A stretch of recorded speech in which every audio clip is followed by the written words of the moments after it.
Hi, also this is Sean. So today I wanted to make a video about the Beatles. Um, Perhaps like me, you've been watching the new documentary Get Back about the making of the Let It Be album. And if you haven't, you should really watch it. It's really, really good, really interesting. If you're a fan of the Beatles, obviously you're going to be watching it. But if you're a fan of music in general, and just history really, because obviously the Beatles are mega important in the history of the 20th century. And the show, the documentary is basically about the trying to make this film, and they want to end on a live performance, and then loads and loads of things happen, and you hear loads of famous songs being played from the Let It Be album and from other albums, and it's a really, really interesting documentary. And it's amazing, really, that it's existed for that long a time without people having seen most of it. You know, things like John Lennon and Paul McCartney chatting about George Harrison having left the Beatles in private, but the filmmakers had actually put microphones in the room that they were chatting in and hidden them, and you could hear what they were saying, and they didn't think they were being watched, so it's at warts and all, if you like.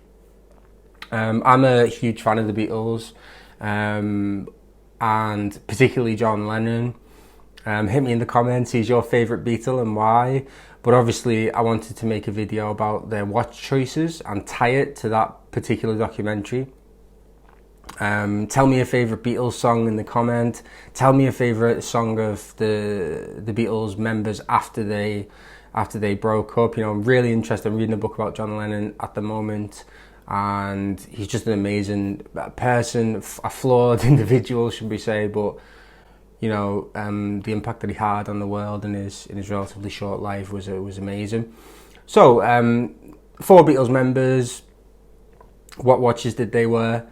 I tend not to be really interested in celebrities' watches because they all tend to wear the same watches. As I've said really before, I think, and it's just not really interesting to have X, Y, and Z person who all choose the same watches. You might as well have a robot choose them. They all make similar choices, and to a certain extent, to be honest, it's the same with the Beatles. But obviously the history behind the band and the fact that they got in there earlier, I guess, than some of the other celebrities who we look at nowadays, and before things got crazy, really, in relation to some of the models, because even some Patek watches would not have been beyond the realms of possibility for a relatively normal person, but that's not the case now, by any stretch of the imagination in most cases. So anyway, I'm reading from the screen as well, so if I have a glazed look on my face, that's why. So Paul McCartney, you may or may not know this already, but Paul McCartney is well known as being a wearer of the Patek Aquanaut, which is kind of like a more sporty version of the Nautilus. Primarily, it comes on a rubber strap, and I think it came out originally in the 90s, if I'm correct. Correct me if I'm wrong. And Paul McCartney, I think, was pictured wearing an Aquanaut on the cover of a magazine, and he's become a little bit associated with the watch, and he still does wear it now. So yeah, tell me what you think of the Aquanaut. I think it's a great watch. I'll put a picture up here. Way out of my price range. I think it was on Watchfinder the other day, and an Aquanaut, an ordinary, as far as I'm aware, an ordinary steel Aquanaut was about 130,000. The retail price is 30,000, which is utterly ridiculous. You could buy a house where I'm from for that amount of money. As I said, I could never dream of being able to afford that watch, but I do like it. I don't think it, apart from that whole horology thing, obviously it's a Patek, I don't think it gives you that much more than a Steel Sports Rolex, for example. It's relatively conservative, it's tasteful, so's an Explorer, so's a Submariner. Yeah, but I do like the watch. It's a reference 5165A. I think that's the thing with Patek. I think that's why people like them so much, is that they are timeless watches in the same way I think that Rolex are. Particularly the sports watches, that maybe the dress watch is a little bit less time, a little bit more old manish. But they're not all that interesting aesthetically. Obviously you've got the Nautilus with the 70s kind of vibe. But yeah, I mean, I like Patek. I don't know whether I'd buy one if I had the money, but I probably would. You know, it's one of those things, isn't it? You just would. John Lennon.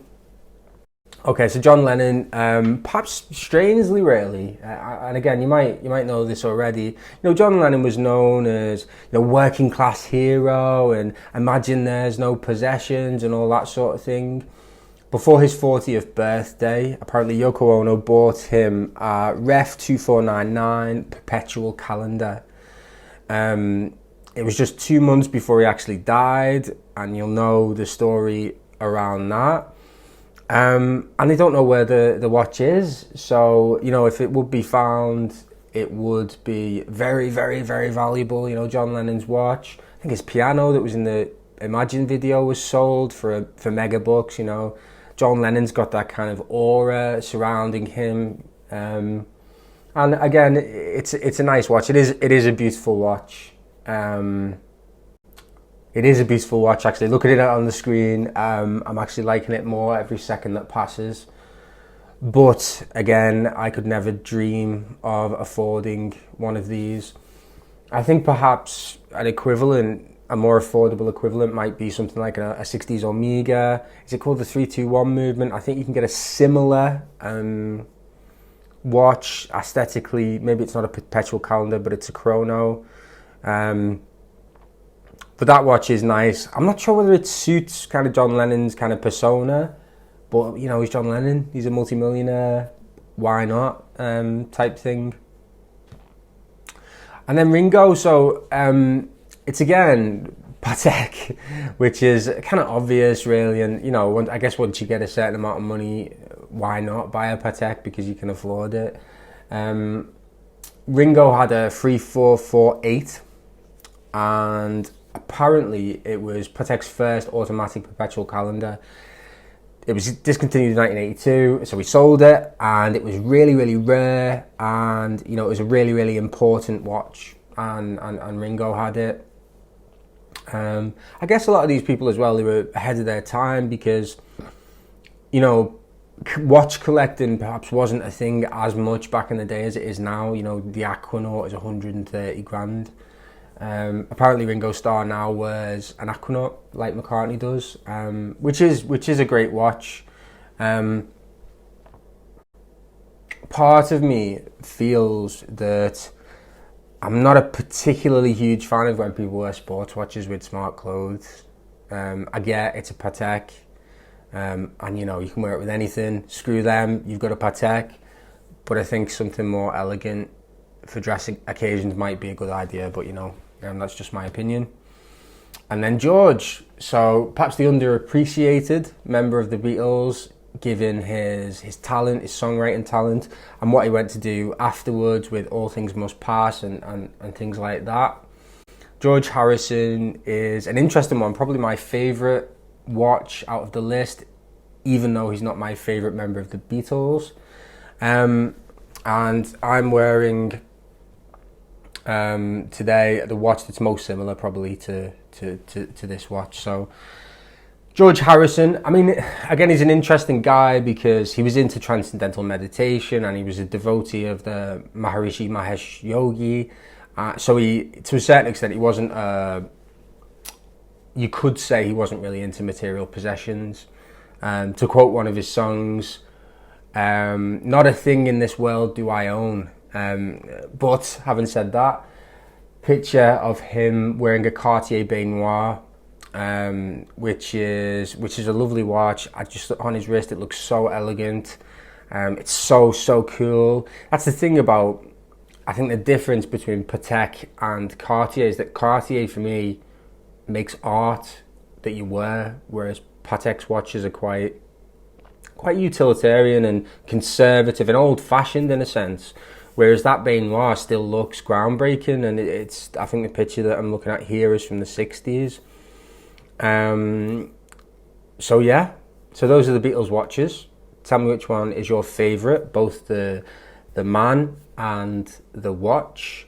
Do you know any? Are there any other celebrities that you think, wow, I really like their choice in watches, or someone a bit more obscure? I know the Beatles aren't obscure, but someone a bit more interesting than the run of the mill, Jay-Z or Kanye West or whatever. Even though Kanye West does have pretty good taste in watches. Okay, so if you like this video, please subscribe to my channel. Every little helps, and thanks very much for watching. Bye bye.